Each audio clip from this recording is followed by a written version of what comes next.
Hey guys, Andy here, and welcome to another installment of Lights Out Please. I know it's been quite some time since I actually read one of these, but since I'm in Florida when this is going up, I just thought I'd do some really fun, casual content again. So I'm very nervous because these sound very scary again now that I'm looking at them. I might as well get the scariest one started with. This is the one about the slit mouth woman. I think that's what it said. The walk home from work seemed worse than usual today. My feet felt heavy in my leather shoes, my tie too tight, the sweat dripping in buckets off my brow. The air hung silent beneath the street lamps. I remember thinking that all I wanted at that point was to drop onto my bed, and I didn't care about taking off my pants. Maybe I'll wear the same thing to work tomorrow, not even bothering showering. I couldn't bear to lift my arms and remove my coat. Everything just felt heavy. The thing I noticed first about her was her smile. I could see it from across the party, like she had just heard the world's funniest joke and wanted to share it with the world. It stretched from ear to ear, but it wasn't too toothy. It was the kind of smile that makes you want to smile, the kind that looks like it will serve you breakfast in bed on a Sunday morning. That smile lit up like neon, and all I wanted was to see what she was selling. Years later, I felt the same whenever I saw that smile. Each time felt new and exciting, like I was seeing it across the room for the first time. As the days went by, I saw it less and less, and it hurt. Why wasn't she smiling? Why could she not smile at me? Where was I? I'd gotten out of work today, although this wasn't anything unusual. Walking home from the train station way past dark was sort of a tradition in my line of work. I didn't mind though. At this time of night, there weren't any children around to bother me, to grab at the ankles of my pants and make nonsense faces. She always wanted children. We would pass by a toddler in a stroller, and I would see that smile again. Her eyes would get a little teary, and her hand would go to her stomach like she was already expecting. She would look up at me and tell me how much she wanted a child to call her own. "It'll look just like you," she would say. "It'll have those big brown eyes and a shiny thick head of hair." She always said she wanted nothing more than to brush a little boy or girl's hair in the morning and send them off to school. They'll come back later and she'll scrub off the dirt and grime from the playground and just tuck them into bed, patting their hair and giving them cheeks at little pinches. They'll look at her and say she was a beautiful mommy, and then she'll say that they were beautiful babies. Then she'll look at me and I'd roll my eyes.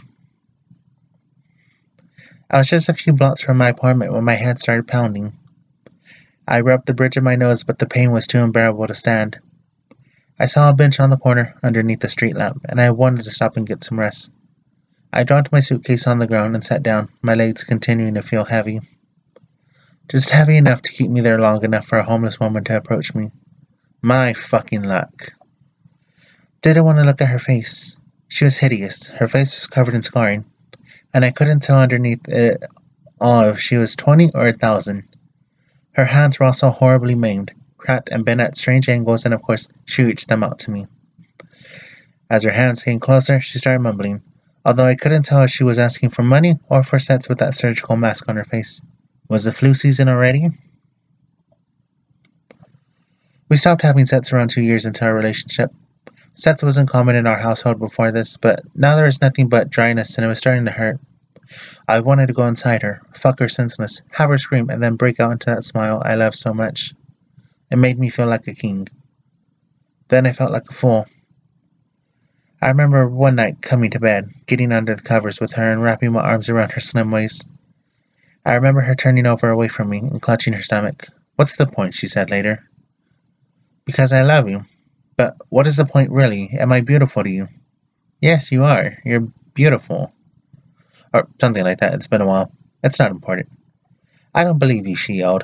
"What is the point of any of this? Do you even love me?" I remember staring at her as she yelled, throwing her arms in the air, her hair in knots. I recall looking at her and wondering when I would see that smile again. If I ever would see that smile again. What was I doing? The woman continued to hold out her hand, which trembled slightly as she stretched it. I moved over on the bench, getting away from her inch by inch, but she continued to shuffle, mumbling and groaning something about beauty or beans or beets, I couldn't tell. She smelled too terrible, and it was distracting. My exhaustion was not enough to keep me from having to listen to this crone. My knees creaked as I stood up and my back cracked. I looked at the woman, illuminated like a star under the street lamp. One more time as I walked away. As her eyes narrowed and her hand lowered, I could swear that she was smiling under that mask. I'm getting too old for this. Maybe I should retire soon, spend the rest of my days drinking beer and watching TV. Maybe I should pick up a hobby. Maybe I can get back in the dating game, pick out some girls. I'm not old enough to be completely done yet. Although nothing excited me anymore. Not even women. Not since I lost her. Well, lost isn't the proper word. I don't know what could describe what happened to her.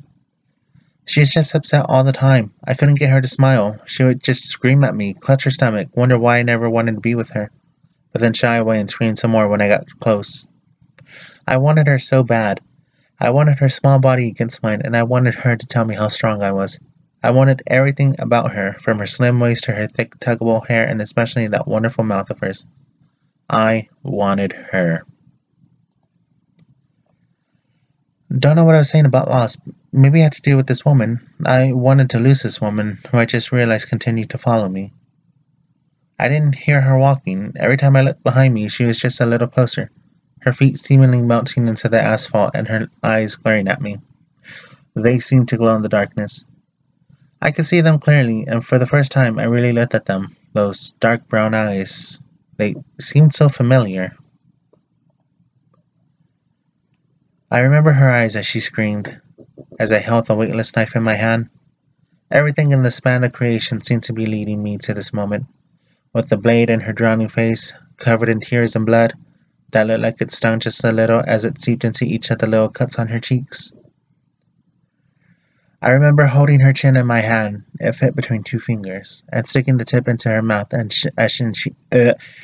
remember holding her chin in my hands, it fit between two fingers, and sticking the tip into her mouth as she trembled. For the first time, she felt me. She really felt me. I remember pleading for her to smile. I needed it. I wanted to see it so bad, to remember what it was like when she needed me. Then I moved the blade back and forth, drawing out that grin. There it is. There's that smile. Do I look beautiful? I heard her say. She was close now, inches away. I could smell her breath through that mask and it made me choke. For the first time that night, I understood her. Do I look beautiful? She repeated. I could almost imagine the rest. Is there a point, really? Is there a point of any of this? Do you even love me? I can't remember. It's been a while.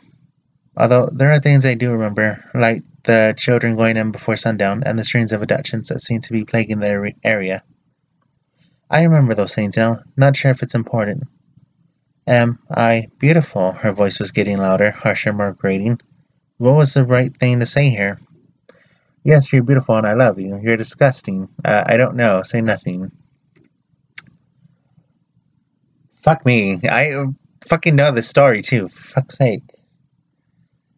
I know you can trick her by saying, am I beautiful? And then she disappears and fucks off. I don't know. Say nothing. There was a moment when I thought about what I did, what lay underneath that mask. There was something growing deep inside me, somewhere that felt almost terrible for what I did to that poor, lonely girl. I'll admit that I was selfish in that regard, wanting to fuck her so hard that she smiled. Am I beautiful? She repeated, removing her mask to reveal the slits near the edges of her mouth. I had tried to bring back her smile, the one I missed from all those years ago. Her mouth opened wider than I had ever seen it, her black gums melting out from the jagged holes on her cheeks. Her smile, it was there, hidden the optical illusion that was her face. Her dark brown eyes seemed to glow white, her shadowy body illuminated by the streetlight. She would look ethereal if she wasn't also rotting. I don't know. That was the truth. I had no idea. There she was, standing in front of me for the final time, and I had no idea she was as beautiful as I remembered. Maybe she was always beautiful, but I fucked her up too badly.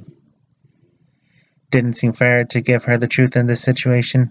To be honest, there wasn't much I could say here because she was here, despite everything. Am I beautiful? I don't know. She pulled back from me. There was no more damage I could do to her, I thought. Maybe I'd already done the worst I could possibly do.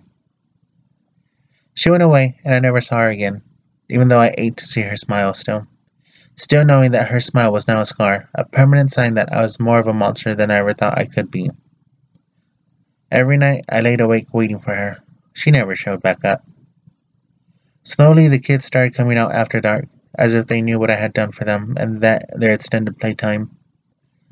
Every day I walked home from work, I stopped by that bench and sat down, hoping that she would show up with that outstretched shaking hand. Maybe one day she will. I deserve that much.